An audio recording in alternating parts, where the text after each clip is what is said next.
Hello, my name is Sergio Halaby, and I want to talk today about an experience that I went through related to an anxiety attack that happened to me, and it sort of like put my life on a completely different path, a path that I never knew I had in me or that I was, destined to be on.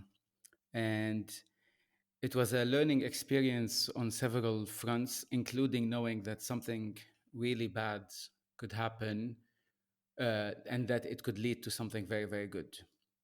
So I remember a couple of years ago, I was at work and I am a graphic designer. So that's my main focus. I studied it in university. I had been doing it at the time for nearly 7 to 8 years from different agencies and stuff. So I had been used to the agency life, and we usually do get a lot of crunch times and a lot of dedication to the job. Uh, Usually it's underappreciated, underpaid, but and mostly there's overtime, not paid, extra working hours coming in on the weekend, pressure from clients, from the higher management, and so on. So it was pretty hectic, but it's something that I thought I was used to. And up until that moment, I did not notice that it had been 2 years, literally 2 years, at the same agency that I've been working at, where I hadn't even gone out for, to go out with my friends, see someone, do anything. I was married at the time, but still it was just like and I had a son. And at the time it was completely work, house. There was literally nothing else. And I didn't even notice I was doing it. And it took a long time for me to notice that, and a cry from my own body and my own mind to kind of tell me to stop. So I thought everything was fine, everything was going well. And one day I remember very clearly, like this is one of those days that I'll remember until I die. I was just sitting at my desk. It was around 10 in the morning. I had arrived an hour earlier, sat down, just a regular day. And for some weird reason, the left side of my face uh, and all the way to my left hand and half of my chest, so everything on my left side and my upper body, I started feeling like something is creeping into it. Like it was getting numb, but at the same time it was like something is crawling under my skin. And at first I ignored it because I thought maybe like I'm feeling hot or something, or maybe I should turn on the AC. But it just getting higher and more intense, and I've started to feel like I'm hyperventilating, and it got worse and worse and worse, and my heartbeats got higher and higher to an extent where I could actually hear it with my own ears. So I'm not even putting my hand on my chest, and I can still feel my heart like literally pulsing in my chest. And at the time I didn't understand what had happened right the moment. I start thinking, like, so many things come to my mind when something like this happens. Like, is this something real? Is this something I'm imagining? Did something trigger me? What's happening? And considering any form of mental illness that I faced before, I've only had to deal with depression. And I've seen and heard of people talking about anxiety or anxiety attacks and everything like that, but I had never experienced it up until that moment. And I was 20, I was 34, 40, around 29 or 30 at the time. And I was convinced at the moment that I was having a heart attack, and it was doubled. My thinking of a heart attack was doubled because my dad had passed away from a heart attack around 11 years earlier, and we already have that heart attack problems within my family from my dad's side. So my grandma died from that, my uncle died, my dad. So we have it in our family. And I've always imagined growing up that, a heart attack is the way I'm going to go. So immediately I thought I was having a heart attack.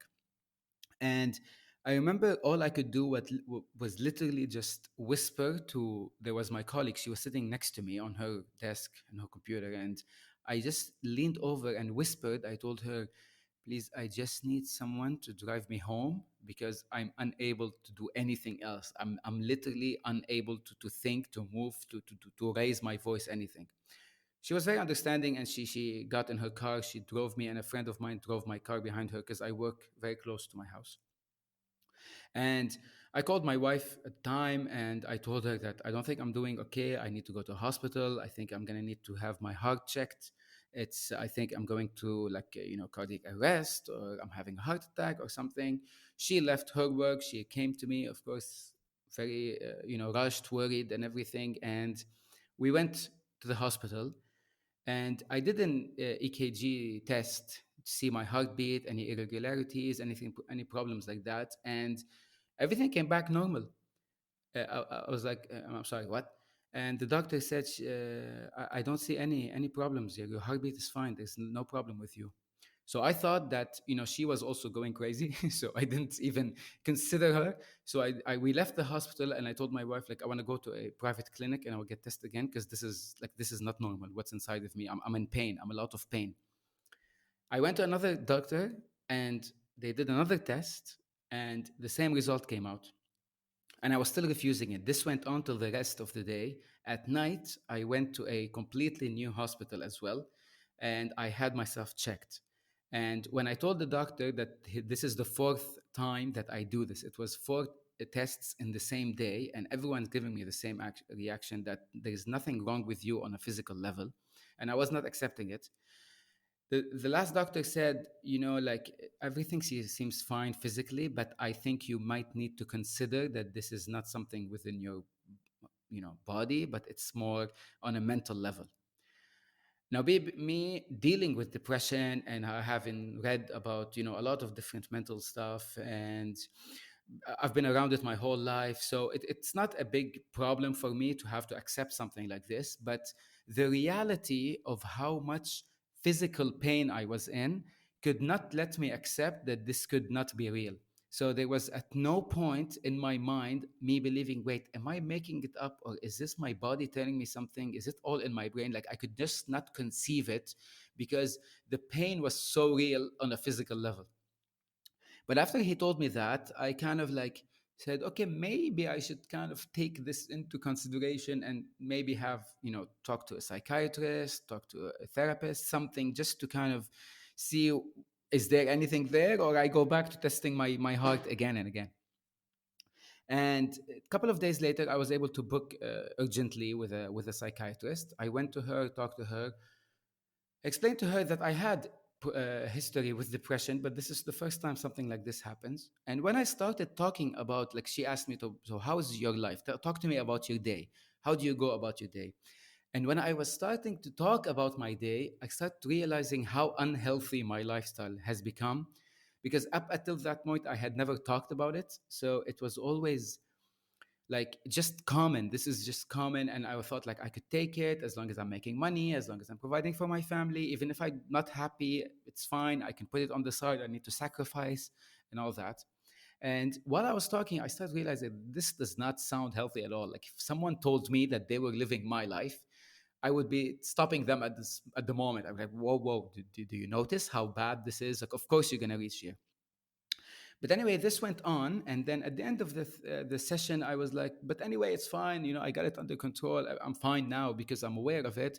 I don't have to deal with it. I just need to, think differently when it comes to my life." And she was like, "Okay, sure. Go ahead and try it." And 2 days later, I was simply brushing my teeth, headed to work because this was after a weekend. So the morning after the weekend, going to work, and the simple act of brushing my teeth in my mind, I'm going to work. It felt like I've been running for nearly 2 hours. Like, I was completely out of breath. I even went to the office while driving in my car. I couldn't breathe. I'm like the whole time, and I'm thinking, like, I just brushed my teeth. There was literally no physical effort that I did, and it's this thing is coming back. I reached the office. I could not get out. I couldn't leave my car to go out to go up to the office itself. So I turned the car around, went back home, called my therapist or psychiatrist, and I told her, "Yeah, this is more serious than I originally thought. And every time I think about work or going to work, I get this reaction from my body. She was like, okay, I need you to book a session with me, but from now, you are not allowed to go to work for 2 weeks. You are literally forced to sit at home. You're not allowed to go. I was like, okay, sure, I'll work with that and I'll try it. Anyway, after 2 weeks, I started feeling better. My chest pain was going away, and I went back to work to an extent, but it was very slow. But I visited my therapist several times and we've talked about stuff, and she gave me medication. I don't remember. Zoloft. Yes, it was Zoloft at the time, even though I had a huge fear of any sort of medication because I always fear this addiction and anything, I put in my body. I don't want to get addicted to it. I don't want to feel like I can't live without it anymore or anything like that. And I went with it because obviously I didn't have a choice at the time. And I was always raising it to my psychiatrist, like I need to, like know when I'm gonna stop taking it, how it's gonna happen, what is addiction. And she gave me a lot of education about that. Addiction is not you taking a specific medication for a specific amount of time, but you after a while feeling this medication doesn't help you anymore, so you are upping the dose, and instead of one pill you take two pills and then four pills, and you move on and stuff like that. So she started explaining to me the danger side behind pills and stuff like that. And while what I was doing was still in under moderation and surveillance and everything like that. So that made things a bit easier for me to accept to take any sort of medication. And then while we were talking in one of the towards like the latest sessions toward the end, which came after 3 months of therapy, I would go 2 times a week if I remember correctly. She told me this one line, and it's funny because sometimes you hear stuff all your life and nothing ever makes a difference in your life. And then sometimes a person comes and says three or four words or just puts something in perspective in such a way that you feel like, wow, like this is what I have not been seeing for most of my life. And she said, so now you're still at the same job where this happened to you, and you're still living the same lifestyle that in which this happened to you. And I just want to give you this perspective that if you think of someone who has another like disease, for example, on a physical level, let's say someone who has I forgot the name, diabetes. She said, let someone has diabetes will, even if they're, checking it and keeping it in check and taking insulin shots and doing everything they can to maintain their health under diabetes, if that person does not change their diet and doesn't take care of themselves outside of the medication that they're taking, they will always be in trouble and it's going to get worse and worse. She said, you need to look at this situation that you're in, but look at it as a diet of your mind, of your brain. She said, you can take care of yourself now and take medication and come to me and see me and all that. But unless you change the diet in your mind, you will always face these issues. It's not just about dealing with something after it happened, which is recommended, but there's a responsibility here for the individual to actually, in those few moments of clarity that we get, to make a choice to change something within our life so that slowly we maintain a healthy change coming that would slowly get us out of whatever mental state that we are in.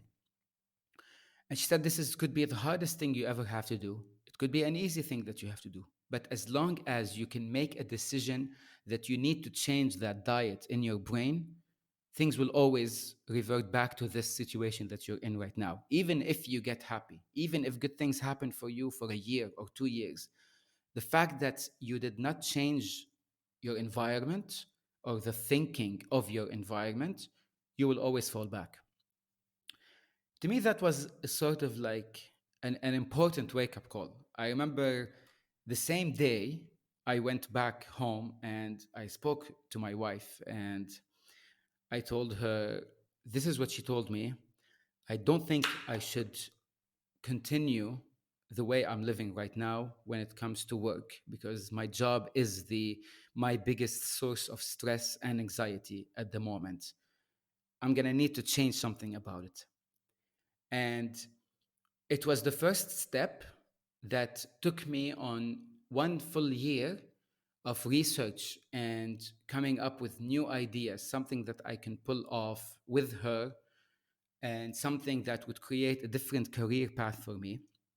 And by the end of the year of that year, I was able to understand, okay, so I came up with this idea. I'm going to open, what is it that I'm good at? What is it that I love? What is it that I have a hobby for? I combine things that otherwise, that, before I only thought these are just hobbies or things that would never end up making me money or anything like that. And I thought, and I reached this conclusion that I'm going to open my own board games coffee shop. And it was something I had researched for that whole year, perfected the idea, because that wasn't the first idea. It was first like, okay, I like books, I like coffee, I like different things combining, I like fantasy, I like Dungeons and Dragon, I like this. And then, like, just me thinking about it, even though I was going to work on a daily basis throughout that whole year to the same job, the same desk, and where I had my anxiety attack, but just giving myself every day 5 or 10 minutes. It was so simple and yet so effective. I honestly, like, just like, if I can give everyone an advice and something that could change their life, this would be it. Just saving 5 or 10 minutes per day, thinking about a future project, something that I'm working on, planning it, making a budget for it, researching it, automatically takes me out of where I am at the moment and puts me in this, plane where I can be myself. I am free, I am thinking, and all that. And that actually helped me throughout that whole year. By the end of the year, I didn't even realize that I had accomplished so much, because we were able to actually open the place. So a year after my anxiety attack, I was in my manager's office, and I actually gave him my resignation, feeling very confident about it, feeling very like in tune and peaceful. And even I didn't even have any resentment towards this company that made me like reach my breaking point or anything. It was, I was so disconnected from the place that I left on such good terms. And to me, it was like I'm just going in a different career path. I was able to make my own business, micro business, but it's mine. And that led me on this, like, very peaceful year, like I say. Once we opened, and we were successful, and we received a lot of good feedback, and everyone was so impressed, because the country I live in is very small. It's a tiny island, and no one has this idea done here before. So it was a huge innovation. And the fulfillment I would feel after this, it was like uncomparable to 8 or 9 years of graphic design and presentations and meetings, and all everything that, even the good, like all the good moments that I would have throughout my design career, didn't even compare to me feeling like I have finally accomplished and I'm in line with my purpose, or with what I feel like most comfortable with, which is hosting people, people who come in, for example, to my coffee shop, and I talk to them, get to know them, create this environment, and everything like that. It was so far off. And just me tracing back to where I had reached, or how I reached this, it's so clear that it was from my own body literally shouting and screaming at me that you cannot do this anymore. You are killing us. You're killing the body, you're killing your mind, and you're killing your soul on every level. Uh, because you're doing this, and you know that it's not why you're here. You're not here to slave like that. You're not here to do someone else's work. You're here to accomplish whatever you are here to accomplish. And it was a huge cry for help that came from myself to myself. And I feel very lucky that I was able to take it seriously and listen to what my body was trying to tell me at the time, not ignore it, not bury it, and just keep an open mind and a flexible decision making mind that I don't know where life is going to take me, or I don't know what path I'm going to be on. But I just know that if I'm so uncomfortable with where I am now, I am going to try and do something about it. And it's not like I came from money or I had someone to invest with me, or no, no, I actually worked my ass off to raise the money in order to open the place. So it's not even, it wasn't even on my radar that I'm able to own my own business. This is that my family has never opened. I'm literally the first person through generations to own something. So I come from a very difficult background, civil war, mental problems, physical issues, poverty. There so many hurdles, and this was never even an option for me to own a business or to do anything about it. And I just found that because I was forced by myself to make that huge leap and that huge decision, I actually thank that this happened, and I'm grateful and thankful that this was something that it hurt me so much that it led me on a different path, which is so much better than where I was before. And I can't even look at myself, like I don't even know who that person was 4 or 5 years ago. I look at that person, and to me it's like, how could you live like this? Like, how did you accept to go through this? So yeah, that's basically my experience when it comes to an anxiety attack that completely changed my life and made me realize how much potential I have, and how much all the voices that are in my head telling me you can't, you can't, you can't, or you'll never, or you don't even think about it. Literally, if I can just shut them off for a bit, even 5 minutes a day, it led me to where I am today. And for that, I'm very grateful.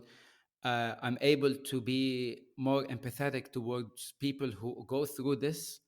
It's not, there's no judgment, there's no like any feeling of I don't want to know about you, or you're exaggerating, or don't over, just stop it and move on. You can do it. You're a man. All this stuff.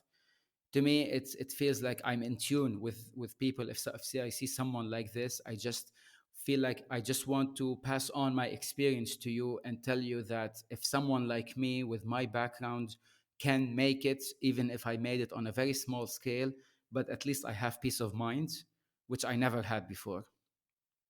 I just hope that I don't want people to have to go through the pain that I went through in order to reach this conclusion. But sadly, I know also from myself that it's so difficult to listen to someone else as long as you don't experience it yourself. Like, people can give you advice and give you tips, and you won't change unless something big happens to you. So, as long as I can tell people that there is a way out of where you are, because look at me, look at other people who have done it. This is, to me, it's enough for now to create that sort of help, and to be there for anyone who might require that help. And I'm now studying on more psychological stuff in order to be able to have people and potential customers and stuff to come to me, and where I can help them in different areas in this life. So I'm pursuing it this year and next year. I'm going to be studying, taking courses and taking stuff like that, so that at least what I went through doesn't just mean something for me, but also for others as well. And whatever I can help others with, I will do that, because I know I needed the help at the time and someone was there for me. So might as well just try and be there for someone else, kind of like paying it forward. And yeah, that's about it, my experience. Well, Sergio, thank you so much for coming on to Silent Journeys and sharing your experience with your anxiety attack and talking about how it changed your life. That was a really phenomenal story to hear. So thank you. Thank you so much for having me on. I really appreciate the fact that this exists, because I know a lot of people will listen, and if you affect one person life, that's more than enough to feel like you have made a change. And that's exactly it. That's all I like. as long as somebody in the audience out there can take some gleam of hope from this, or a lesson learned, that is all I need to be happy from Yeah. this project. Yeah. Thank you so much for having me, and good luck with your podcast. Hope it goes really, really big, because it deserves it, honestly. Well, thank you. I can only hope.